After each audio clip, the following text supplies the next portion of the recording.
جميع الأرواح المسلمين والمسلمات وإلى أرواح أبينا وأمنا الفاتحة.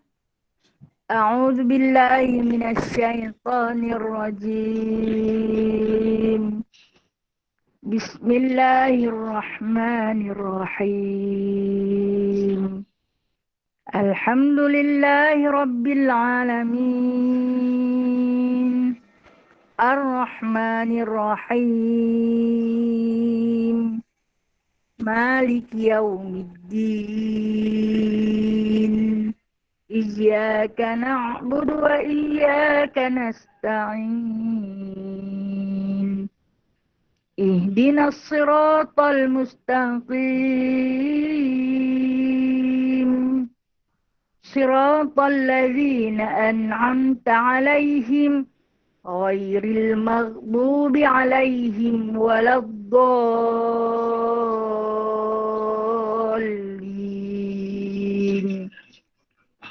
Amin. Hari ini selawat Anwarah. Allahumma salli wa sallim ala nuril anwar wa sirril asrar wa tiryaqil aghyar wa miftahi babil yasar Sayyidina wa maulana Muhammadin al-Mukhtar wa alihi al-athhar wa ashabihi al-akhyar adada ni'amillahi wa ifdalih. Allahumma salli wa sallim ala nuril anwar wa sirril asrar wa tiryaqil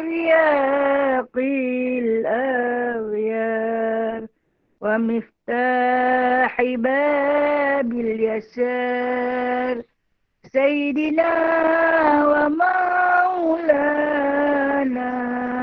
Muhammadin al-Mukhtar wa alihi al-athhar wa ashabihi al-akhyar adada ni'amillahi wa ifdalih. Allahumma salli wa sallim ala nuril anwar wa sirril asrar wa tiryaqil aghyar wa miftahi babil yasar Sayyidina wa maulana Muhammadin al-Mukhtar wa alihi al-athhar wa ashabihi al-akhyar adada ni'amillahi wa ifdalih. Allahumma shalli wa sallim. Hari ini kita baca surah Kahfi ayat 1 hingga 10 lah. A'udzu billahi minasy syaithanir rajim. Bismillahirrahmanirrahim. Alhamdulillahilladzi anzala 'ala 'abdihi al-kitaba wa lam yaj'al lahu 'iwaja قيما لينذر بأسا شديدا من لدنه ويبشر المؤمنين الذين يعملون الصالحات أن لهم أجرا حسنا ماكثين فيه أبدا وينذر الذين قالوا اتخذ الله ولدا ما لهم به من علم ولا لآبائهم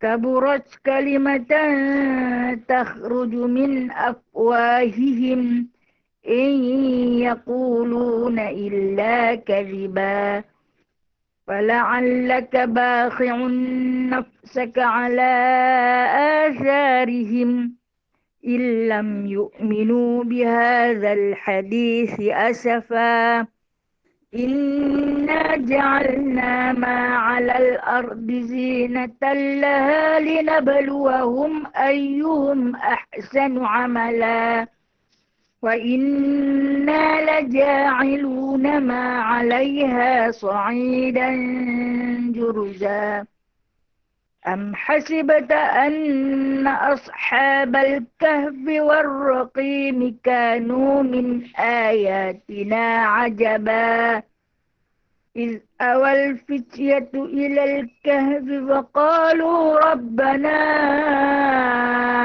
آتنا من لدنك رحمة وهيئ لنا من أمرنا رشدا صدق الله العظيم بسم الله الرحمن الرحيم رب اشرح لي صدري ويسر لي أمري واحلل عقدة من لساني يفقهوا قولي اللهم صل على سيدنا محمد وعلى آل سيدنا محمد ربي يسر ولا تعسر ربي تمن بخير يا كريم سبحانك لا علم لنا إلا ما علمتنا إنك أنت العليم الحكيم إنك أنت السميع العليم إنك أنت التواب الرحيم أما بعد فيا عباد الله Alhamdulillah sekalian sahabat-sahabat ukhwah yang dirahmati Allah, yang saya kasihi lagi dirindui baginda sallallahu alaihi wasallam.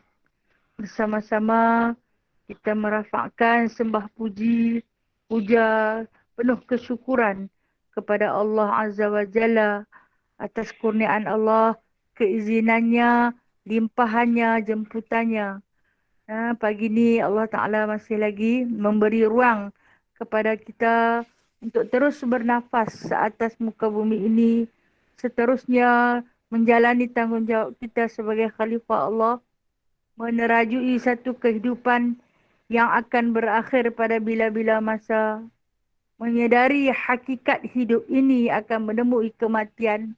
Maka kita sebagai hamba Allah yang percaya tiada Tuhan yang disembah melainkan Allah dan Muhammad itu adalah pesuruhnya, terus meluangkan masa menimba ilmu, mencari keredaan Allah, menambahkan amalan sebanyak mana yang mungkin demi sebuah bekalan untuk balik dan pulang ke pangkuan Allah Subhanahu wa Ta'ala.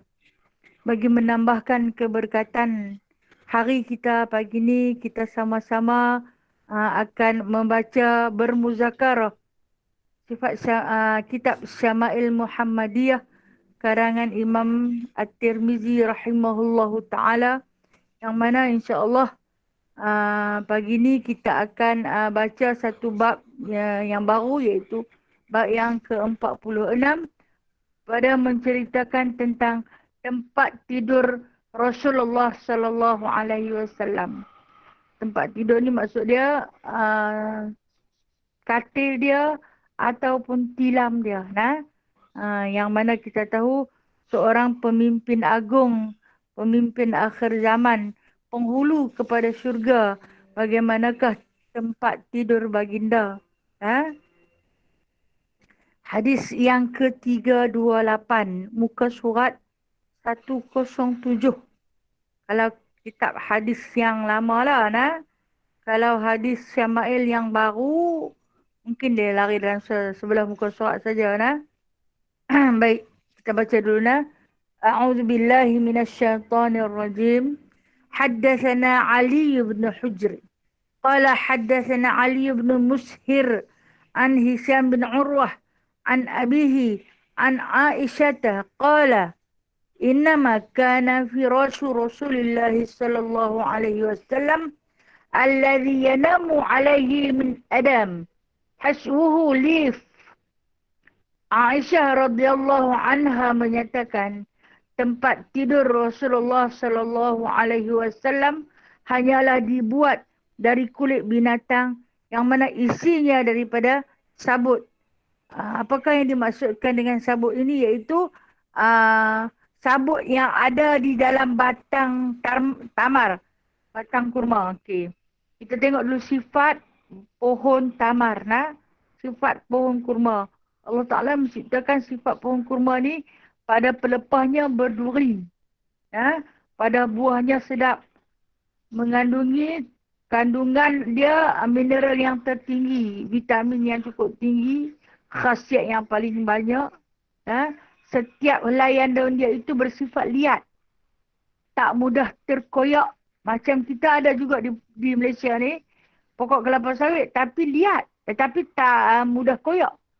Sepak rebut. Tetapi daun kurma ni Allah Ta'ala ciptakan dia liat. Susah nak terkoyak. Apabila dijalin, dijadikan tikar. Ataupun dibuat tali, susah nak putus. Dia tak mudah reput. Itu sifat pohon tamar yang Allah Ta'ala hidupkan dia di padang pasir. Dan kemudian batang dia besar. Kalau kita tengok batang dia besar macam batang kelapa sawit. Namun di dalam dia ada sabut. Di dalam batang tamar itu ada sabut. Ataupun kita panggil dia, kalau dah tua, biasanya orang-orang Arab akan ambil depa tumbuk. Kalau zaman Rasulullah dulu ditumbuk untuk dibuang pada bahagian-bahagian yang kerah, tinggallah sabut. Sabut di dalam dia tu yang akan menjadi kita panggil kekabu lah. Isi pada bahagian tempat furush, tempat tidur baginda sallallahu alaihi wasallam. Lapik tidur dia. Ataupun kita panggil hari ni tilam. Kita ni kalau istilah tilam ni, ada orang yang tilam dia daripada ayam. Ada yang tilam daripada kekabu. Ada yang tilam sampai beribu-ribu lah. Tilam herba lah. Tilam jaga tulang belakang lah. Macam-macam jenis tilam. Sampai beribu-ribu ringgit. Kita punya nak jaga kesihatan. Tak salah Sebenarnya tak salah. Andai kita nak bersenang-senang dengan bahan untuk tempat kita tidur. Tetapi baginda sallallahu alaihi wasallam dalam kehidupan yang cukup sederhana, kata Aisyah apabila ditanya kepada beliau, iaitu berkenaan dengan tempat tidur Nabi ni macam mana. Aisyah maksud dia ni di rumah Aisyah. Kan Rasulullah ada ramai isteri, tempat tidur yang berbeza-beza. Dan lantas Aisyah pun menceritakan tempat tidur Nabi ni adalah dia diperbuat daripada kulit binatang.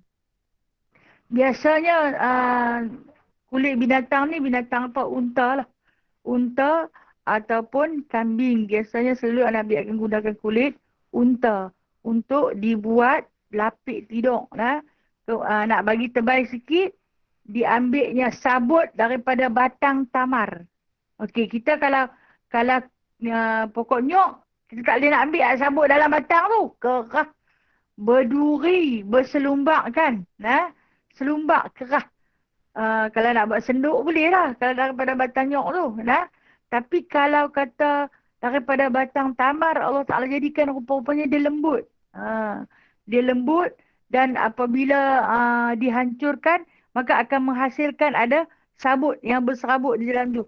Sabut itulah yang diambil lalu diisi di dalam kulit binatang tersebut, dijadikan tempat alas tidur Nabi sallallahu alaihi wasallam. Kata Aisyah macam tu saja.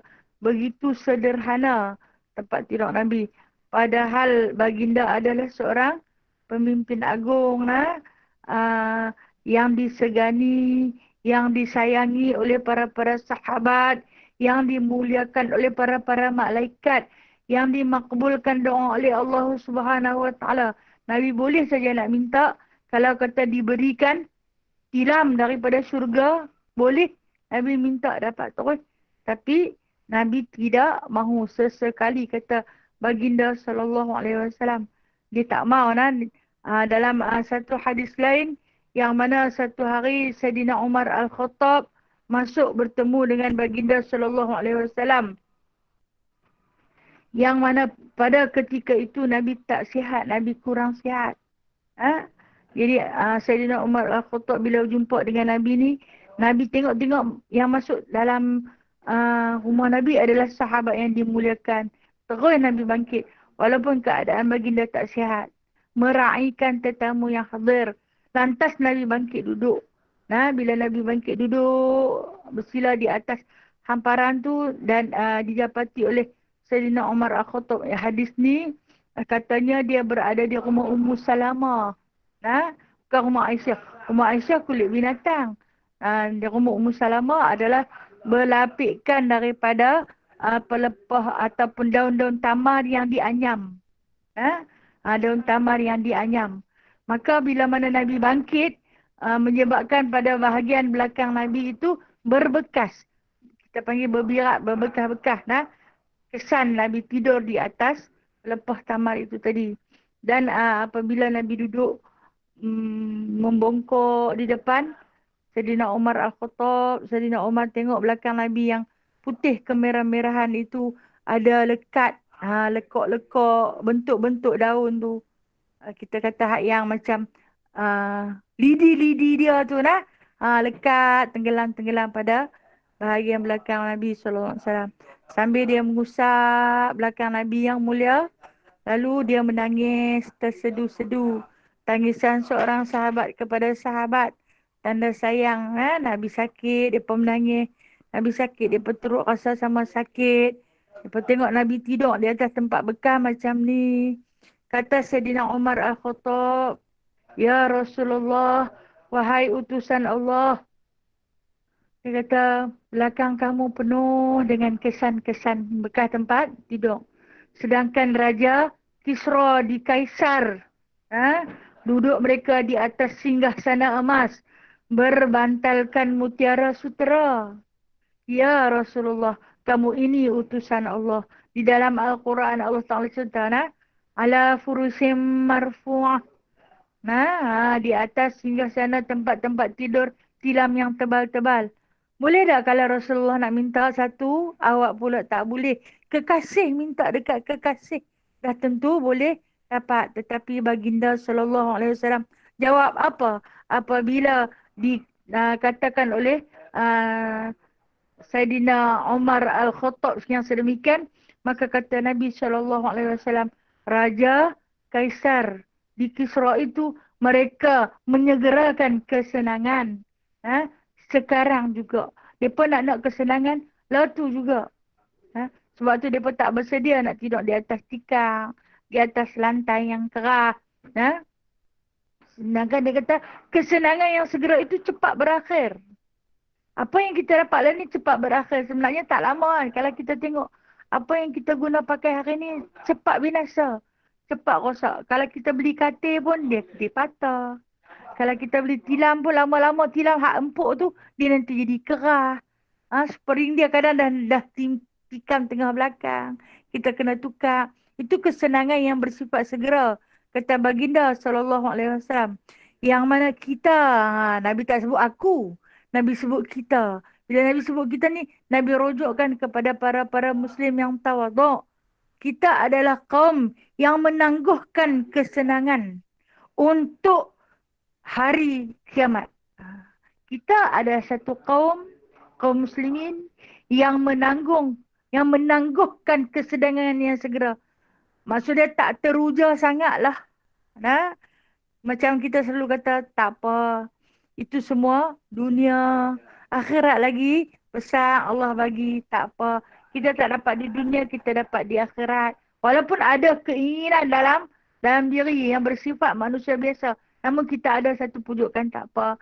Mungkin kita tak dapat di sini, di akhirat kita dapat. Macam kita masuk perumahan-perumahan orang yang kaya-kaya. Yang kita tengok sampai 2-3 tingkat. Yang mana dia nak turun, dia kena turun gunakan lift. Ada kolam renang besar depan rumah dia.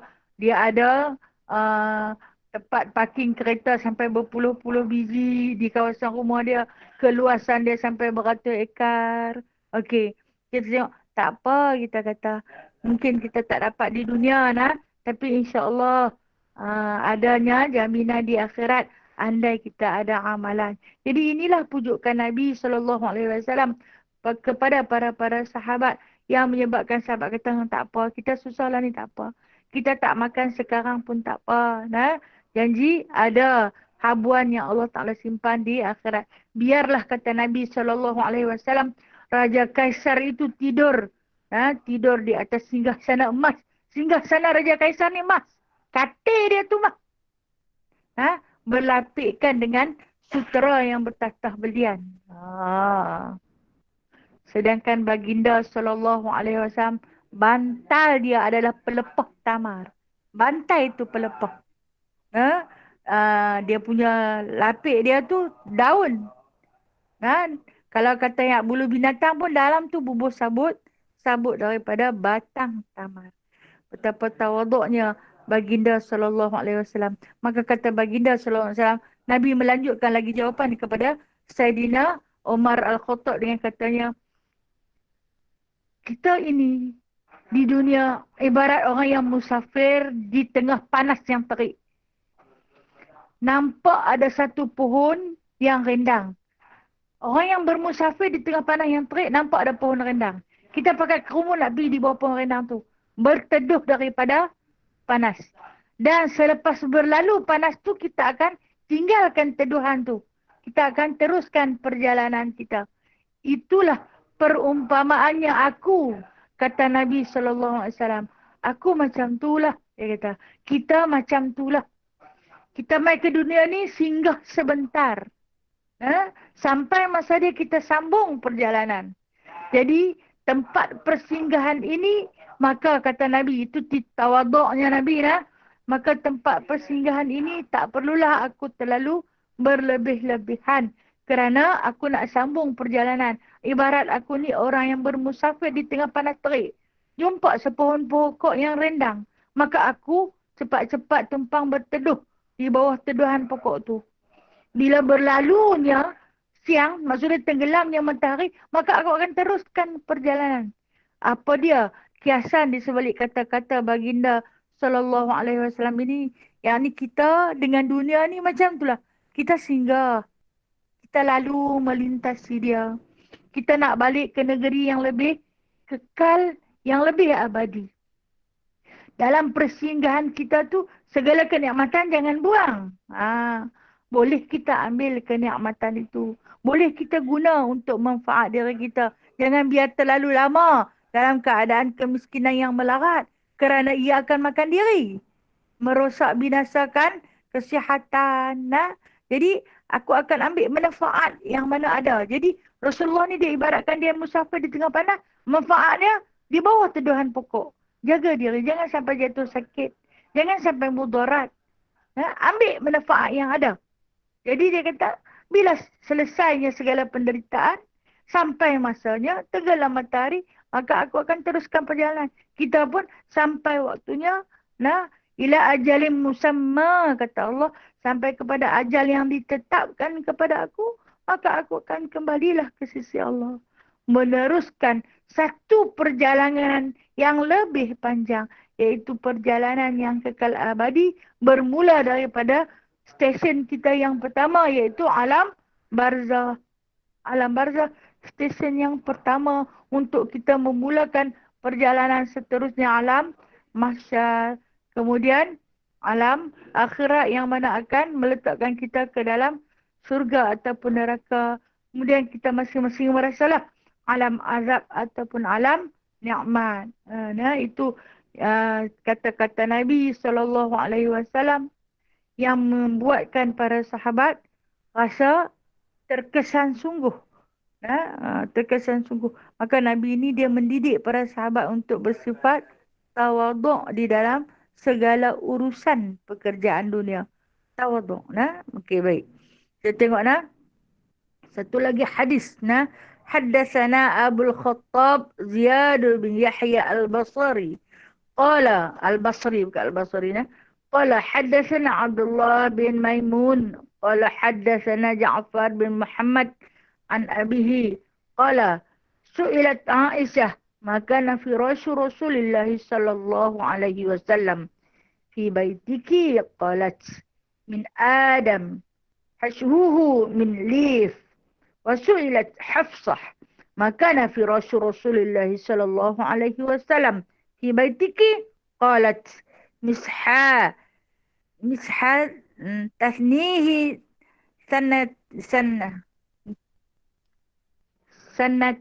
سنتين فينام عليه.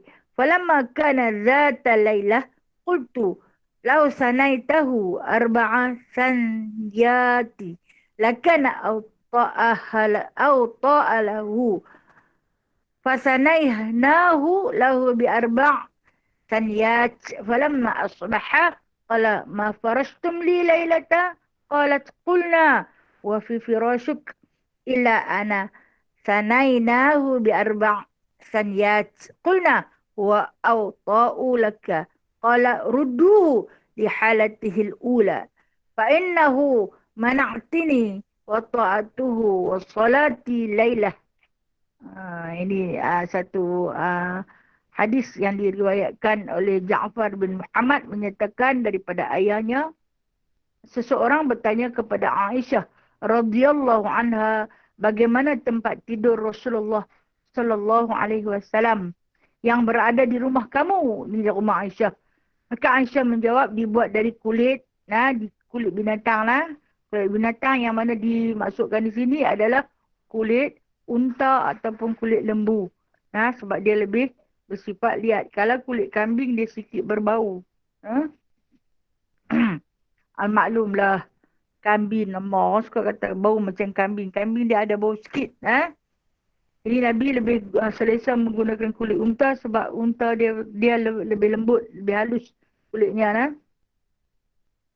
Dan kata Aisyah radhiyallahu an diisi dengan sabut. Ini sabut daripada batang tamar itu.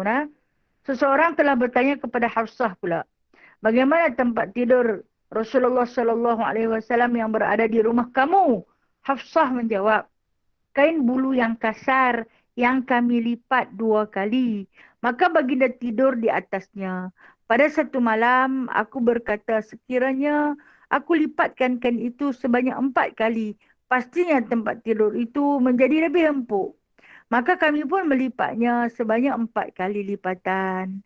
Namun apabila baginda bangun dari tidurnya, baginda bertanya, apakah yang kamu sediakan untuk tempat tidurku malam tadi? Kami menjawab, itu memang tempat tidur kamu. Cumanya kami melipatnya 4 lipatan supaya menjadi lebih empuk.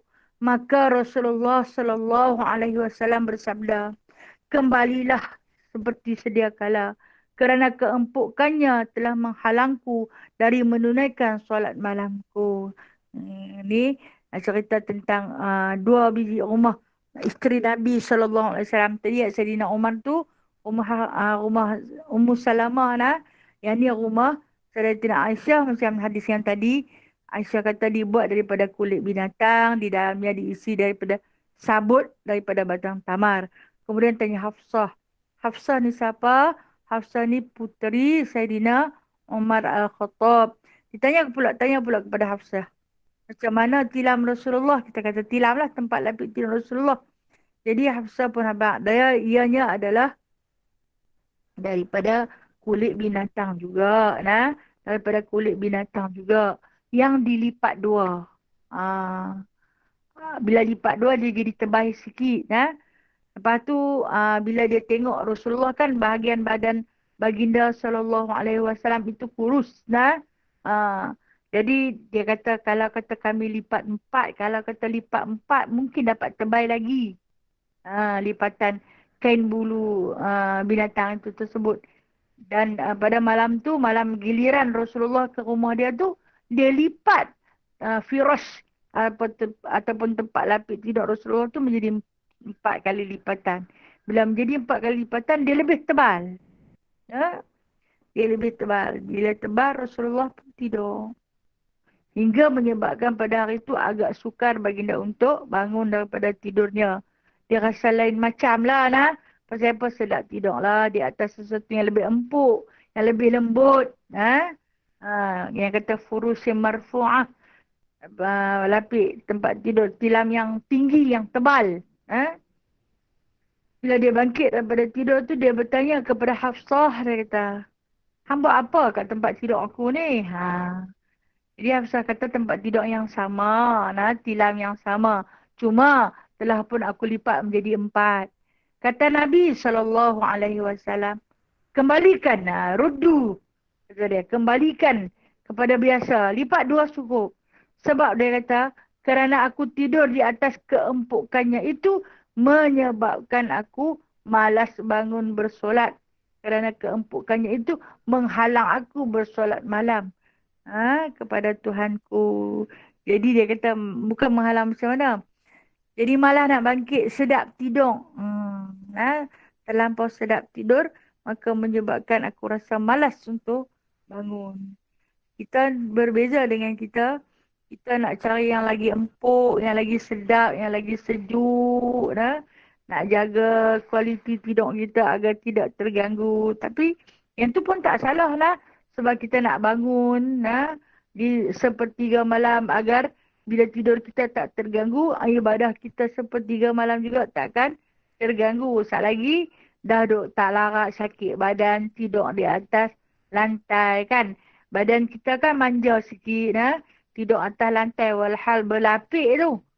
Pun tak boleh sejuk lantai, sekali dua tak apa, lama-lama tak boleh.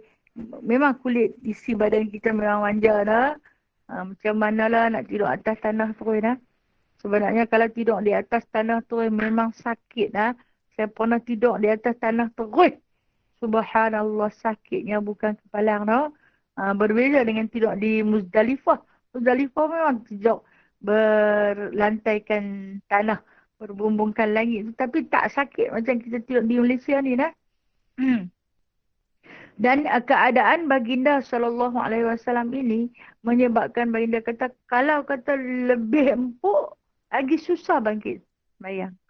Maka kembalikanlah kepada asal. Hafsah pun buatlah kepada lipatan yang 2 sahaja.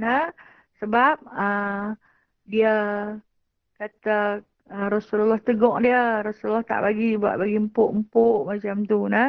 Itulah di antara kita tengok keindahan peribadi baginda SAW yang mana kalau hari ini kita berpeluang dijemput oleh Allah untuk menjadi tetamu Rasulnya di bumi Madinatul Munawwarah, kita akan semua penghuni ataupun ahli-ahli jemputan Duyufur Rahman semua akan berebut-rebut ke sebelah timur di dalam Masjid Nabawi. Apa yang ada di sebelah timur Masjid Nabawi adalah tempat agung rumah baginda sallallahu alaihi wasallam yang mana pada hari ini dipanggil dengan nama Raudhah.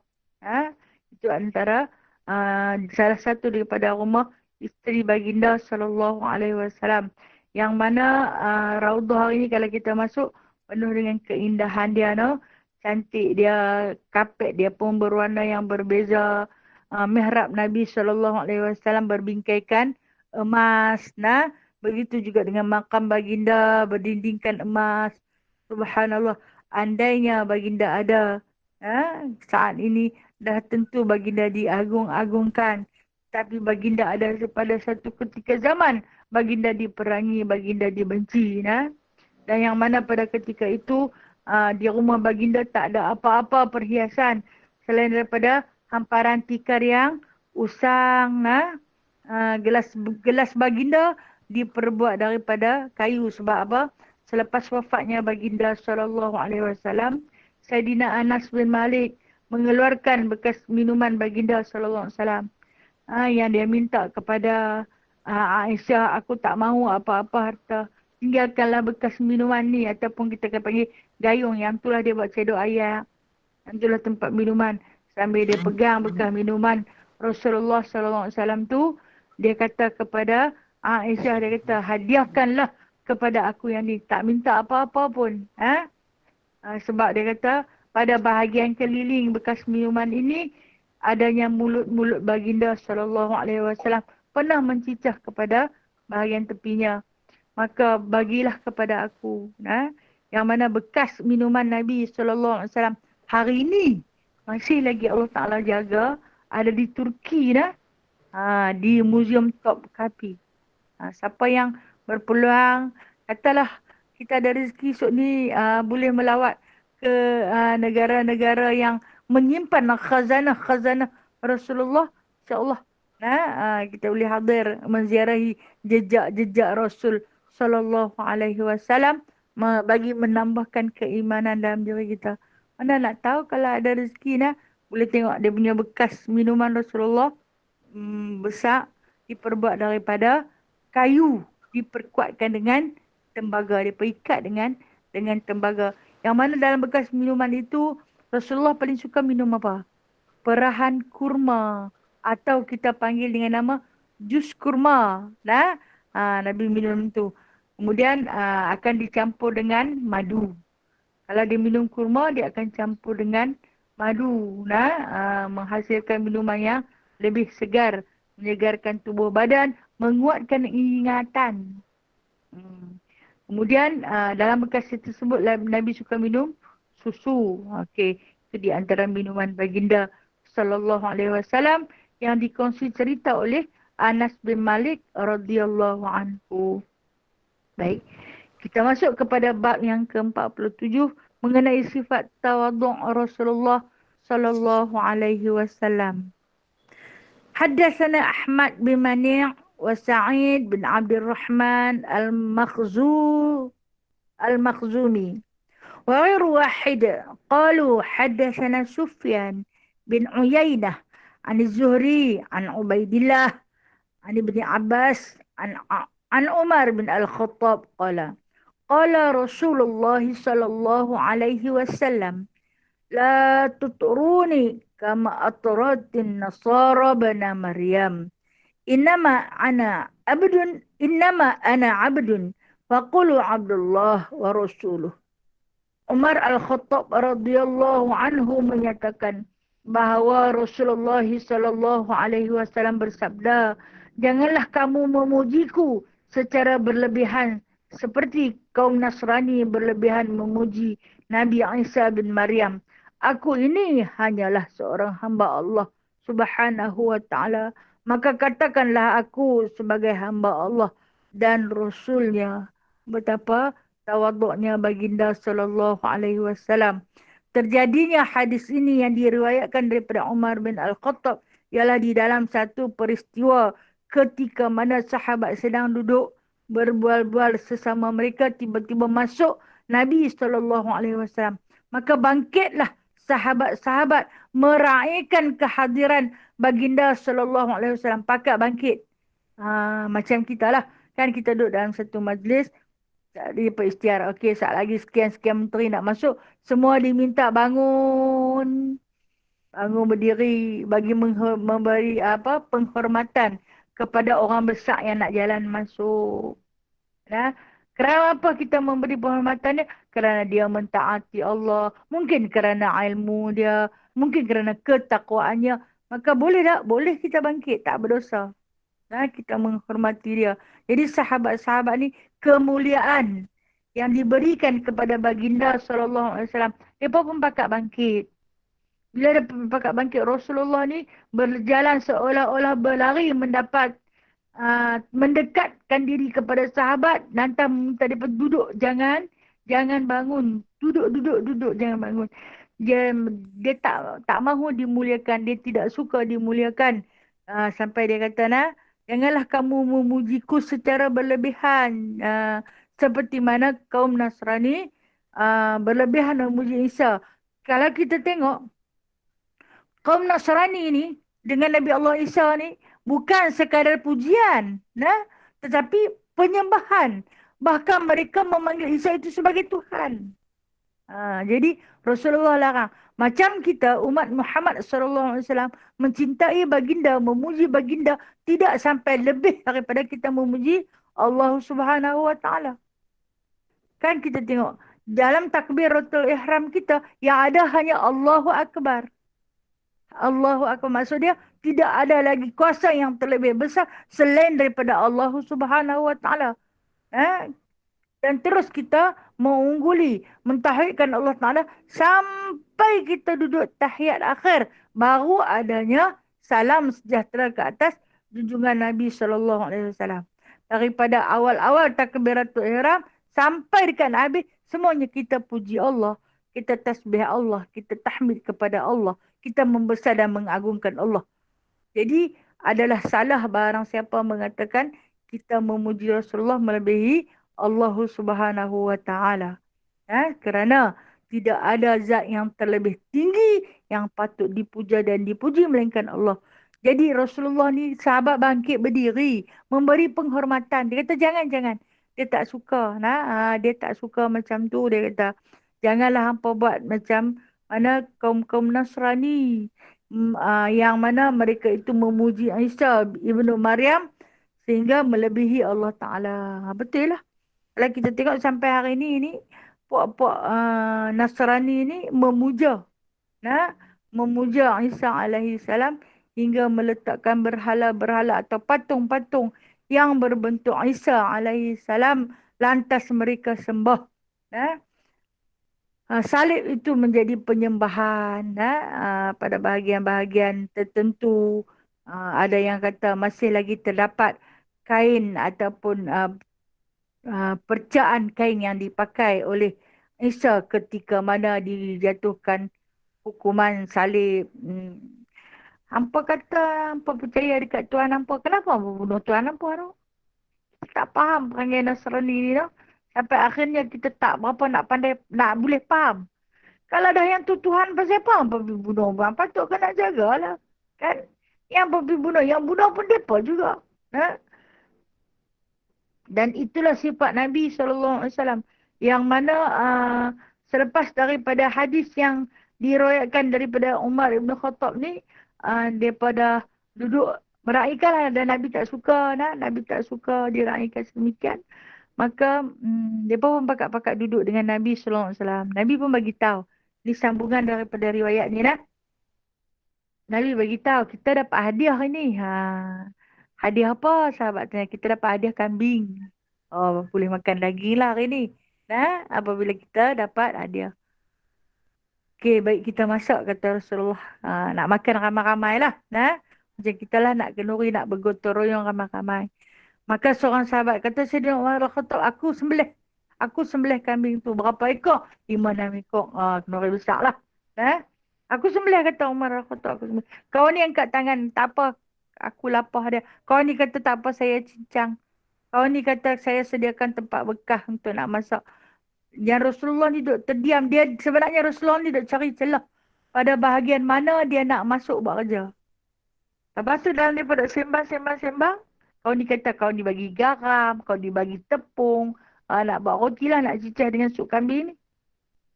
Lantas Rasulullah ni, dia cari-cari orang, dia kata, dia nak buat juga. Dia nak buat juga. Dia kata, Nabi tak payah buat lah, Rasulullah tak payah buat lah. Duduk saja, tengok saja. Kan orang yang dimuliakan. Lantas Nabi tahu ada satu tugas yang tak ada dibuat orang. Apa dia? Cari kayu api. Nak masak dengan apa? Kayu api tak ada. Maka baginda SAW bangun berdiri. Dengan pakaian yang penuh sederhana. Nabi kata tak apa kalau macam tu. Aku sediakan bahan bakarnya. Dengan Nabi nak pergi cari kayu api. Dia pun pakat-pakat lah kata tak apa, tak payah. Nabi kata aku nak juga. Aku nak juga. Kerana sesungguhnya aku adalah seperti kamu. Yang makan dan minumnya aku seperti kamu yang mana rasa letih dan sakitnya. Maka aku nak juga bahagian tugas aku di dalam apa yang sedang kamu rencanakan bersama. Jadi Nabi ambil bahagian mencari kayu api. Walaupun ramai sahabat-sahabat yang ikut turut serta mencari kayu api dengan Nabi SAW. Kita tengoklah. Seorang pemimpin, ketua pemimpin. Pada bahagian-bahagian tu dia ambil yang paling teruk sekali cari kayu api. Dia pergi ambil cari kayu api. Walaupun dilarang. Ini bermakna begitu tawaduknya. Apa maksud tawaduk ni? Tawaduk ini tidak merasakan diri kita lebih daripada orang lain. Itu makna tawaduk. Nah. Tidak merasakan diri kita lebih daripada orang lain. Redha dengan ketentuan apa yang kita ada. Kalau kata kita masuk majlis orang tak raikan, tak mengapa. Aku juga seperti mereka yang lain. Kalau kita masuk majlis orang tak sediakan tempat duduk untuk kita, tak apa. Nah, orang tak sediakan makan untuk kita, bangkit pergi ambil sendirilah. Ni nak suruh orang hidang mai dekat dia sampai depan hidung dia. Nah, bangku meja khas untuk dia. Tak perlu. Nah, tak perlu. Itu yang bersifat tawaduk. Tapi boleh tak kalau kita nak raikan orang? Boleh. Nah, macam kita duk raikan pengantin. Kita raikan dengan sebab dia raja sehari. Kita buat araik, kita buat pelamin untuk dia, buat kerusi untuk dia, malahan buat makanan untuk dia. Nah, yang kita tahu dia makan tak banyak mana pun. Hak pengapit tu ada sebelah punya belah, lagi dia tu yang puluh lebih. Nah, sekadar meraihkan, memuliakan tetamu tak mengapa. Namun Nabi dia minta jangan buat dekat dia macam tu. Kerana dia adalah manusia biasa yang tak patut diraikan sedemikian. Tetapi para sahabat berbeza pendapat. Kepada Rasulullah kita kena raikan. Kita kena raikan. Kerana takwanya kepada Allah. Dia adalah utusan Allah Subhanahu Wa Taala. Kalaulah Nabi ni ada dengan kita hari ni, duduk bersama-sama kita hari ni, insya-Allah betapa bahagianya baginda sallallahu alaihi wasallam, dah tentu akan diberi makan yang kenyang, tempat tidur yang empuk, rumah yang besar, segala keinginan baginda, tetapi Allah juga yang menentukan baginda bukan hidup pada zaman kita, iaitu satu zaman yang penuh dengan kefitnahan ini. Jadi tawaduknya baginda sallallahu alaihi wasallam itu menyebabkan para sahabat lain pun turut bertawaduk sama, tak minta dimuliakan. Maka kesimpulan daripada hadis ni kita ambil pakai, kita pun macam itulah. Kalau kata orang tak berapa layan, tak apa. Orang dah jemput tapi orang tak berapa nak layan. Fikir dia sibuk. Jangan merajuk. Saya pernah bukan menerima tetamu, cuma di dalam mesyuarat yang besar. Saya diminta untuk menguruskan mesyuarat ni. Agak menyedihkan dengan sebab dalam suasana yang serba tak cukup, kerusi yang tak berapa tinggi, duduk atas kerusi kayu. Bukanlah kata tetamu-tetamu tu raja ke, menteri ke, orang biasa je, orang kampung je. Tapi pasal mungkinlah dia di antara ahli jawatan kuasa kampung saja kot, duduk di atas kerusi kayu menjadi satu isu hangat dibicarakan. Kemudian jemputan, pada surat jemputan tak sebut pangkat-pangkat dia, hanya panggil encik saja, pun jadi satu isu yang dibicarakan. Lantas dikutuk, dimaki dah. Alhamdulillah, sebab mungkin saya tak pandai protokol, baru mula-mula tamat sekolah. Kan bila tamat sekolah ni kita tak berapa nak pandai lagi nak bercampur dengan orang awam. Jadi persediaannya kurang. Patutnya kenalah sedia cushion yang empuk untuk nak bagi. Saya kata bukanlah kata tetamu terhormat mana pun. Hanya ahli jawatan kuasa kampung saja. Tapi dengan sebab kerusi tu tak ada cushion. Kerusi kayu. Dah kena kutuk. Kemudian pada surat jemputan tu tak letakkan nama Tuan Haji. Tapi Bu Encik saja pun kena marah. Allah Allah. Hebatnya mereka. Kemudian pada hidangan makanan tak disediakan pinggan. Kenapa pinggan plastik macam orang lain? Subhanallah. Kamu manusia biasa. Kenapa kamu pentingkan sedemikian rupa? Ketahuilah bahawasanya baginda sallallahu alaihi wasallam duduk bersila di lantai di tanah dengan para sahabat, makan sekali, lutut berlutut dengan para sahabat. Kadang-kadang berebut di dalam satu bekas makanan, dalam satu dulang bersama dengan para sahabat, bercampur dengan tangan kau ni, tangan kau ni. Sambil makan, tengok-tengok ada orang lain masuk. Panggil mai kita makan sekali. Panggil juga. Walhal makanan tu dah tinggal sikit dah. Dah tinggal sikit dah. Sahabat yang kelaparan perhati kepada Nabi. Makanan dah tak banyak. Nabi panggil lagi mai. Ha? Dibimbangi. Dia tak kenyang. Padahal makan bersama dengan baginda SAW itu penuh dengan keberkatan. Apa maksud tawaduk ni? Tak merasa diri kita lebih daripada orang lain. Ha? Bersifatlah tawaduk. Nah. Rasa rendah diri. Tak rasa, apalah nak hebat sangat aku ni. Nah. Okey.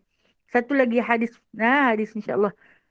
حدثنا علي بن حجر قال حدثنا سويد بن عبد العزيز بن حميد عن أنس بن مالك أن امرأة جاءت إلى النبي صلى الله عليه وسلم فقالت له إن لي إليك حاجة فقال اجلسي في أي طريق المدينة شئت أجلس إليك. Anas bin Malik radhiyallahu anhu menyatakan, seorang perempuan telah datang kepada Rasulullah sallallahu alaihi wasallam. Dia berkata, sesungguhnya aku sangat berhajat kepadamu.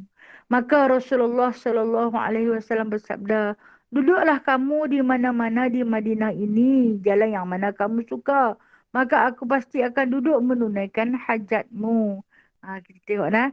Ini di antara sifat tawaduk Nabi sallallahu alaihi wasallam apabila satu hari beliau didatangi oleh seorang perempuan. Perempuan ni dia ada masalah sebenarnya. Dia ada permasalahan. Dia nak jumpa dengan Rasulullah. Dia nak minta Rasulullah selesaikan masalah dia ni. Masalah dia, masalah faraid. Faraid, pembahagian harta. Jadi dia kata, aku dah lama dah nak jumpa. Tapi ternyata badan aku tak sihat. Tak boleh nak main. Lebih kurang macam itulah. Cakap nah. Maka aku telah pun menunda-nunda hari untuk sampai kepada Rasulullah ni. Hari ni baru boleh bersua. Namun banyak cerita nak cerita ni. Dia kata dia ada beberapa orang waris. Dan pada pembahagian harta yang macam ni nak bagi macam mana. Kan lepas tu dia tanya kepada Rasulullah. Nanti dia nak bawa adik-beradik dia mai jumpa dengan Rasulullah. Bolehlah Rasulullah cerita.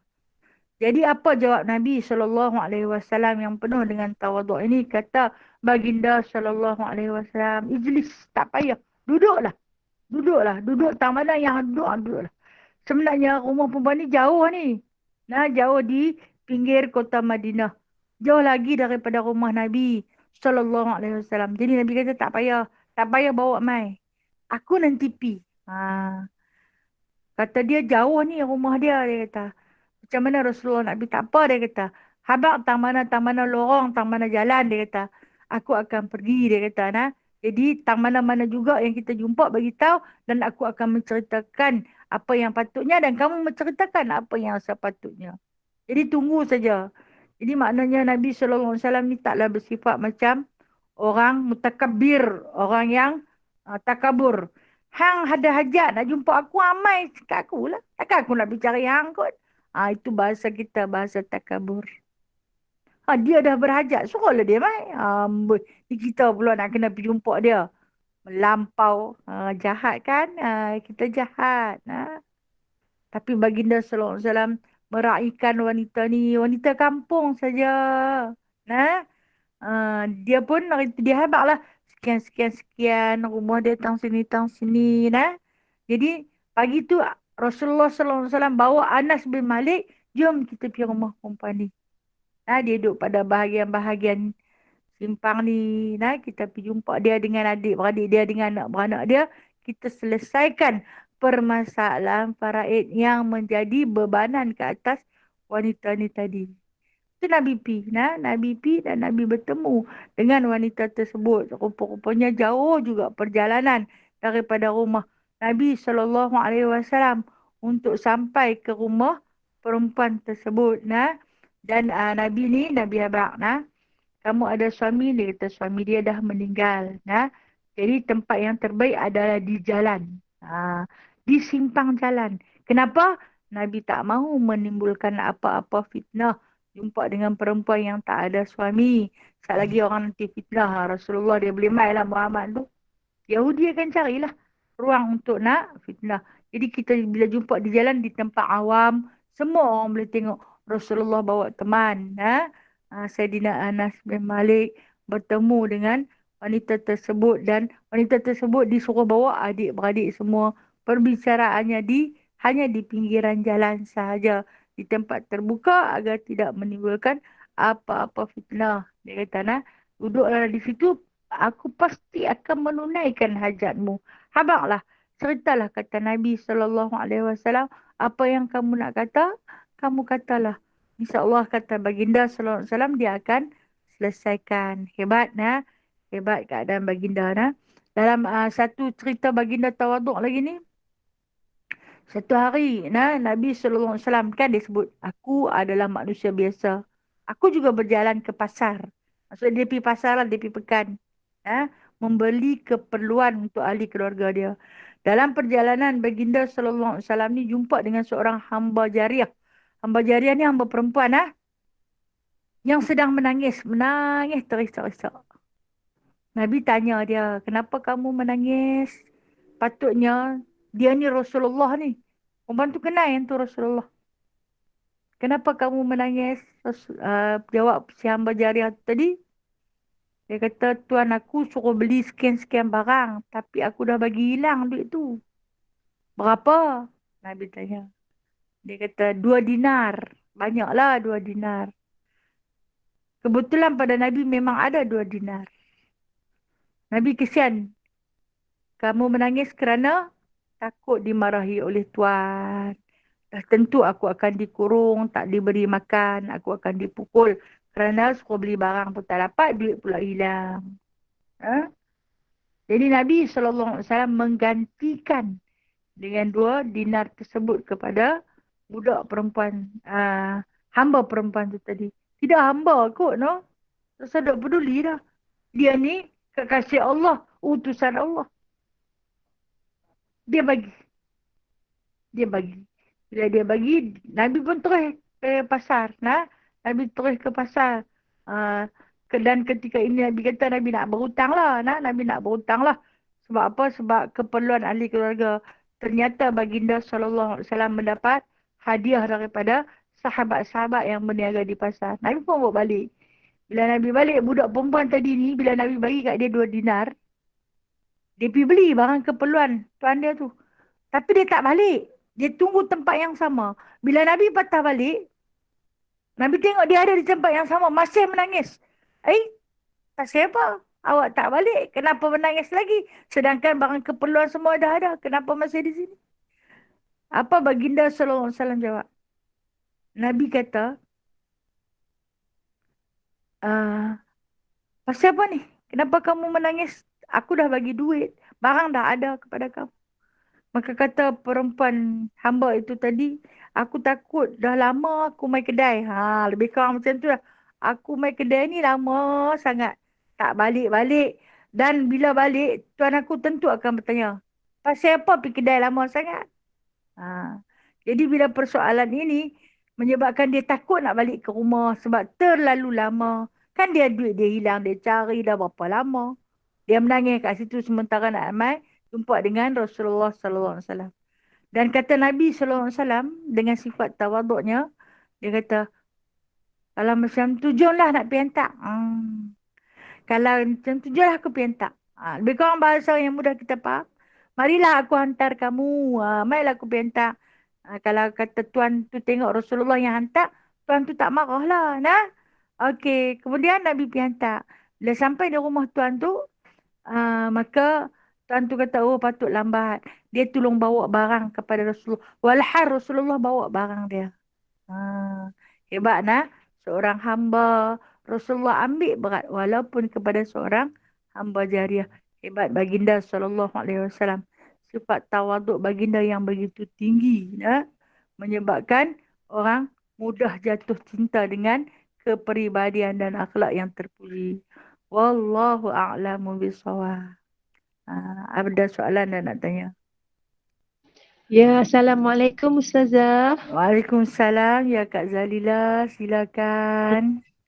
Orang sahabat bertanya kepada saya pun tak nak jawab lah. Dia kata kita bersihkan, bersuihkan. Kita basuh bersih tangan kita. So kita ambil wuduk. Apabila kita dah ambil wuduk, tiba-tiba tangan kita berbau lagi hanya ikan tu. Hanyak ikan tu, okey, okey, okey. Hanya ikan. Kita dah rasa bersih dah. Tu Ha.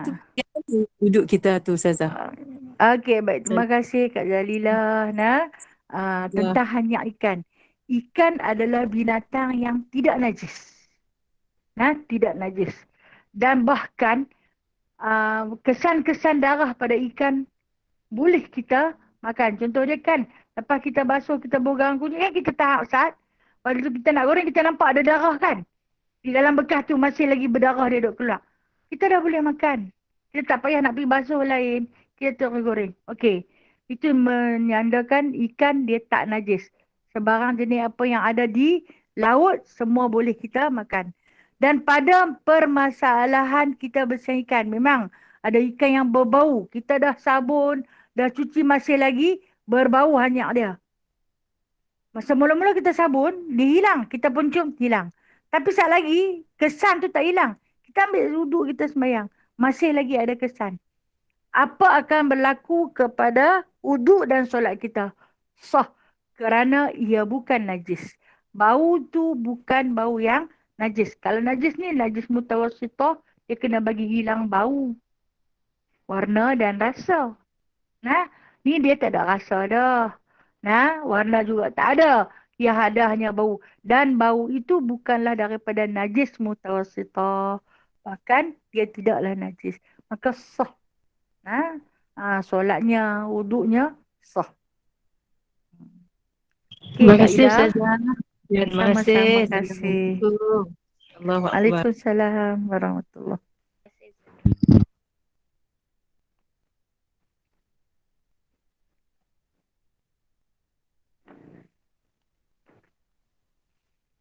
Ada soalan lagi?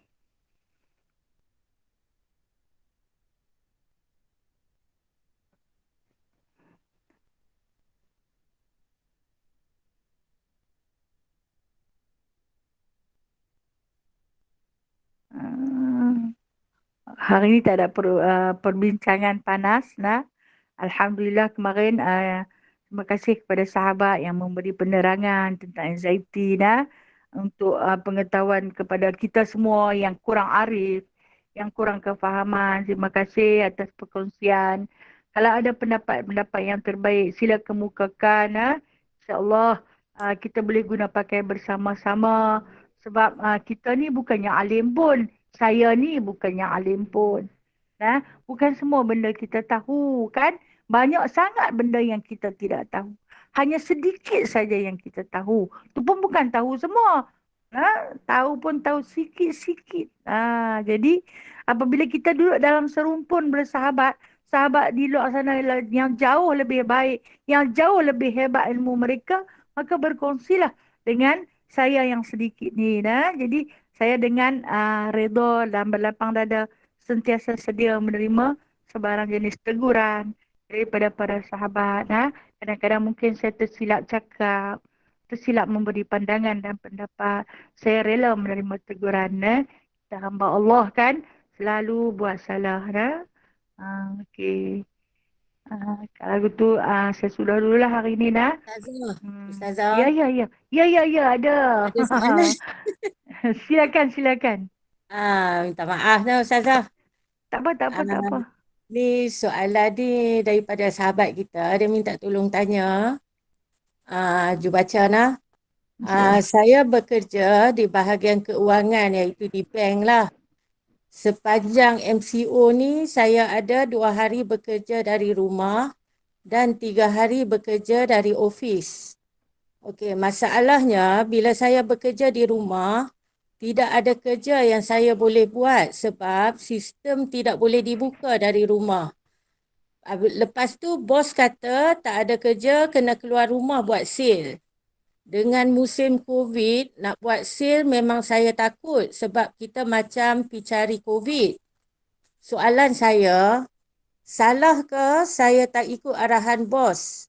Macam mana dengan gaji yang saya terima? Sebab pernah sekali bos kata gaji saya tak halal sebab saya tak ikut arahan dia. Itu soalan dia Ustazah. Terima kasih. Okey, baik-baik. Terima kasih. Jadi apabila dia tak ikut arahan bos dengan sebab menjaga keselamatan. Demi menjaga keselamatan. Ketua pemerintah pun suruh duduk di rumah. Jangan pergi ke mana. Bos tak tahu apa tu suruh pergi merayang. Jadi duduklah di rumah. Itu yang terlebih baik. Dan gaji dia pula. Bagi menghalalkan gajinya. Maka ambil pada hari yang dia bekerja. Tolak pada hari yang dia tak bekerja. Demi menghalalkan gajinya. Jadi kiralah, katalah gaji tu sehari RM10. Dia kerja 2 hari saja RM20. Kiralah sebulan tu berapa hari dia kerja. Maka ambil sekadar hari yang dia bekerja. Pada hari yang dia tak bekerja, abang. Pasal apa? Sebab nak jadikan rezeki itu menjadi halal. Allahu Akbar. Kucing saya jahat. Ah, Okey, dah. Okey, Ini Ustazah, kalau macam dia. tu, kalau kata kita tolak gaji daripada hari yang kita tak buat kerja apa langsung lah. Kalau kata kita Ya. buat sikit-sikit kerja tu, kira okey lah, Kira boleh. kerja lah. Ya. Kira Kira kerja kerja lah. lah. Kalau kata Ah. tak buat apa langsung, kita tolak Kita tolak. daripada Ya. hari tu. Lepas tu Ya. duit tu, kalau kita buat sedekah amal jariah apa boleh tak? Kalau kata kita terus terang dulu kepada majikan kita, no? Kita, Hmm. terus terang dulu beritahu kat majikan kita. Jadi dia akan potonglah gaji kita. Nah? Hmm. Maka Baik, kalau baik. kata dia bagi juga penuh, kita yang potong. Bolehlah macam you kata tu. Kita mungkin boleh buat amal jariah sedekah pada bahagian-bahagian mana tempat sebab kita rasa kita tak boleh nak makan duit tu sebab bukan hasil usaha kita. Nah? Hmm. Macam itulah Ju. Baik, baik. Faham Ustazah. Ah, Alhamdulillah. Okay, terima kasih Ustazah. Sama-sama kasih. Sama-sama Assalamualaikum kasih. Ustazah. Waalaikumsalam. Atuk Lia. Merindunya kat dia. Lama tak tengok. Ni ada orang suruh tanya Ustazah. Suami Silakan. dia kerja tukang kebun. Kemudian ada tanah lapang. Jadi dia tanam sayur, cili ke apa. Boleh tak makan Ustazah? Pasal tanah tu bukan tanah kita. Hak milik kerajaan lah. Tanah tu kosong. Dia sambil bekerja tu dia tanam dah ubi kayu. Boleh tak Ustazah makan? Okey, baik-baik. Terima kasih. Menghidupkan tanah yang mati. Ni dalam permasalahan menghidupkan tanah yang mati. Dia bila kita nak gunakan tanah orang kena minta izin. Kena minta izin. Bagi tahu kepada tuan tanah tu. Kan kalau kerajaan pun tentu ada yang jaga dia. Kita habaq. Ni tanah kosong. Saya nak tanam pokok di sini. Tanam pisang ke, tanam kacang ke. Dan hasilnya kita boleh makan. Kalau kita tak minta izin dekat tuan tanah, tak boleh makan. Jangan duk pergi tanam. Tak tentu hala di atas tanah orang. No? Kena jaga sebab itulah Imam Syafi'i ni dia tak boleh. Dia nak minum susu kambing saja kot. Tapi kambing tu pergi makan rumput di tanah orang. Terus dia kata dia mengapai tak boleh dapat. Sebab kambing tu makan makanan yang haram. Walhal kambing tak disyariatkan hukum halal dan haram kepada kambing. Tapi kena jaga. Kita nak balik makan ahli keluarga. Aku sedekah. Pergi sedekah pula dengan barang yang syubhat. Halal haramnya. Kena minta izin daripada tuan tanah terlebih dahulu. Kalau kata tanah kerajaan, tentu ada yang jaga tanah kerajaan kan. Pejabat daerah tu. Daerah tanah tu. Bagi tahu tanah ni TOL kan. Jadi saya duk kerja tu saya nak tanam. Jadi dia bagi keizinan. Boleh. Boleh. Tak salah. Alhamdulillah. Tapi kena usaha sikit. Sesuatu yang halal tu kita wajib cari. Kita wajib cari sesuatu yang halal. Jadi macam mana nak menghalalkan, kena cari, kena usaha. Ini sampai tak mahu nak usaha langsung lah. Itu saja Kak Lia. Ya, terima kasih. Sama-sama. Sama-sama kasih. Ya. Assalamualaikum Ustazah. Waalaikumsalam warahmatullahi wabarakatuh. Kak Noh, silakan Kak Noh. Kalau yang tadi, soalan yang tadi, kalau macam kita dapat disedekahkan pada kita, katakanlah tanaman-tanaman tu lah, macam kata tanam rambutan ke diberi pada kita, Kalau kita tak tahu macam mana? Kalau kita tahu pula macam mana? Okey, baik-baik. Terima kasih, Nah. Kalau kita tak tahu, halal kita makan. Kalau kita tahu, kita kena pergi bagi dekat orang lain. Nah, kita pergi bagi kat orang. Nah lah, ambil kawan tu bagi kat saya. Nah, saya bagi. Bagi dekat orang lain. Kita jangan buang makanan tu tau. Nah, sebab kita boleh bagi kat orang yang tak tahu. Dan kita tak payah serta benda tu. Kenapa kita tak mau makan. Okey? Kita bagi saja dekat orang lain. Contoh dia orang yang layak, orang yang miskin, orang yang fakir. Macam kita dapat duit. Duit apa tau? Duit faedah. Duit bunga. Kan? Kita tak boleh makan. Tapi kita boleh pergi bagi dekat orang miskin untuk makan. Nah, itu permasalahan dia. Kalau kita tak tahu, kita makanlah. Kalau tahu, jangan makan. Kita bagi kat orang yang miskin. Dia tu orang susah, anak ramai. Bagilah dekat dia apa. Itu lebih baik. Ya Kak Noh? Terima kasih Ustazah. Sama-sama. Macam mana kita perlu bagi tahu tak dekat orang tu? Dia perlu bagi tahu. Perlu bagi tahu kat orang tu. Bagi tahu dekat dia. Pilah bagi tahu dekat tuan tanah. Kata tuan tanah tu mati. Dia punya waris tentu ada. Bagi tahulah pokok tu dah besar, dah berbuah dah. Tu tetap tanah orang. Dia kata biar lapang bukannya ada apa duk naik lalang. Itu tak kisah. Tu orang punya. Orang punya pasal. Jadi kita ni, kita kena ambil peranan kita. Nak menghalalkan sesuatu yang nak masuk dalam perut kita ni. Nah, bagi tahu dekat dia. Nah. Nasihatkan dia. Kalau dia orang yang bertakwa pada Allah, dia akan terima. Nah, nasihat daripada kita. Itu saja Kak Noh. Terima kasih Ustazah. Sama-sama. Kalau tu Ustazah, saya nak soalan Kak Lia tu memang terbaik lah. Kawan dia bertanya mengenai tanah yang ditanam kan. Ya. Kan. Bila dia orang suka bertanam. Ya. Buah-buahan, tanam pokok-pokok kan. Ya. Tapi tak minta izin pun dekat penduduk-penduduk yang lain kan. Kita berkongsi tanah. Ya, kan? betul. Ya, betul. Kita ni memang ada ilmu Ustazah. Tapi Alhamdulillah syukur pada Allah. Hari ni Kak Lia telah mempersoalkan satu soalan yang ditanya oleh seorang sahabat. Terima kasih Allah. Alhamdulillah. Betul, benda yang halal. Betul. Betul kita tahu. Akan ada tanah tanam.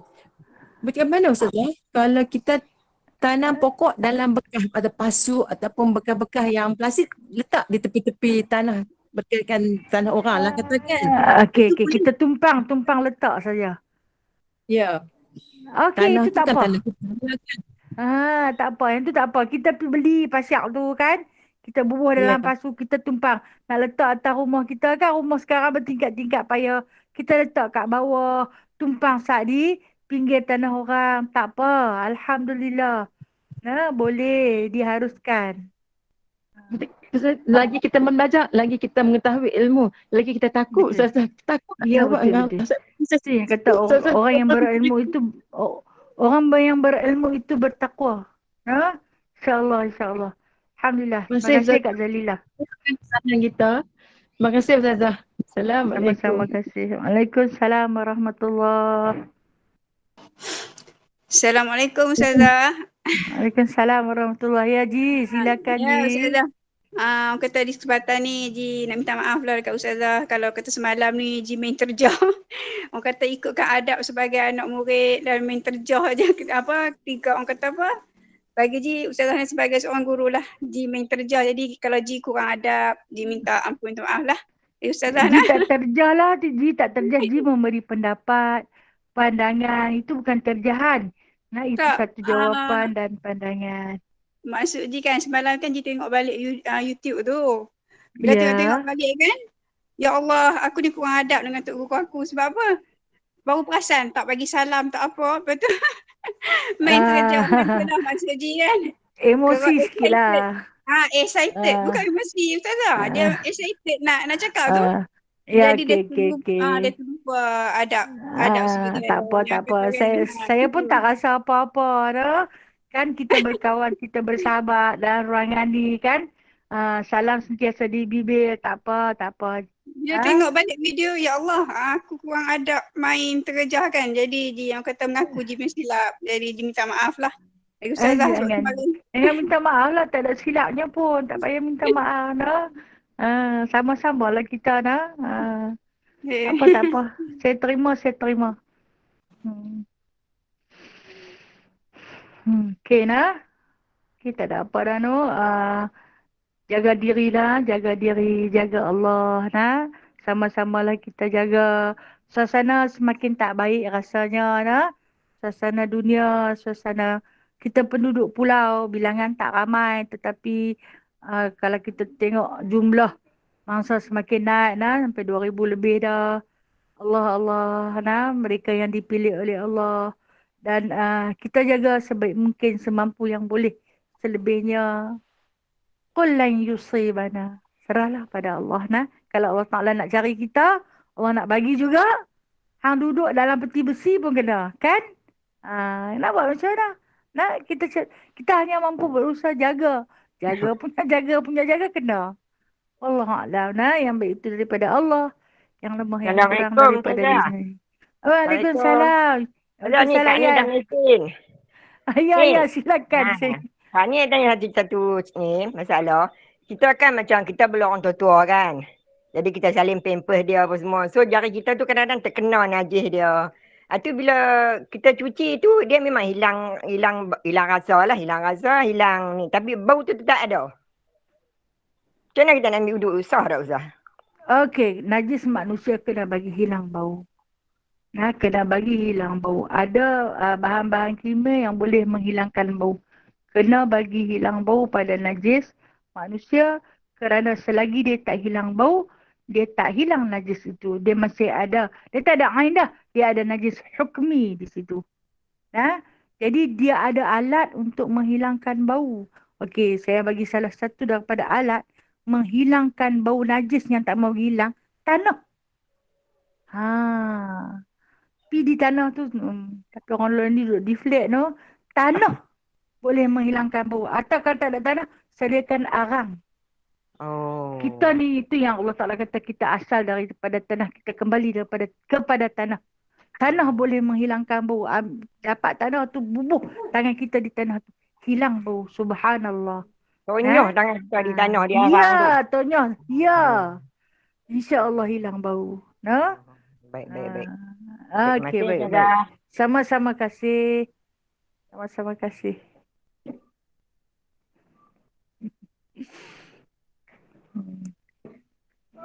Okey kah? Okey dah. Saya sudah dulu nak.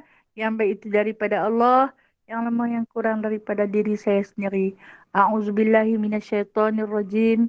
Bismillahirrahmanirrahim. Alhamdulillahi rabbil alamin. Hamdan katsira. Hamdan yuwafi ni'amahu wa yukafi'u mazidah. Ya Rabbana lakal hamdu kama yanbaghi li jalali wajhikal karim wa 'azimi sultanik. اللهم افتح علينا فتوح العارفين بحكمتك وانشر علينا رحمتك وذكرنا ما نسينا يا ذا الجلال والإكرام. اللهم ربنا آتنا في الدنيا حسنة وفي الآخرة حسنة وقنا عذاب النار. وصلى الله على سيدنا محمد والحمد لله رب العالمين. تقبل الله منكم منا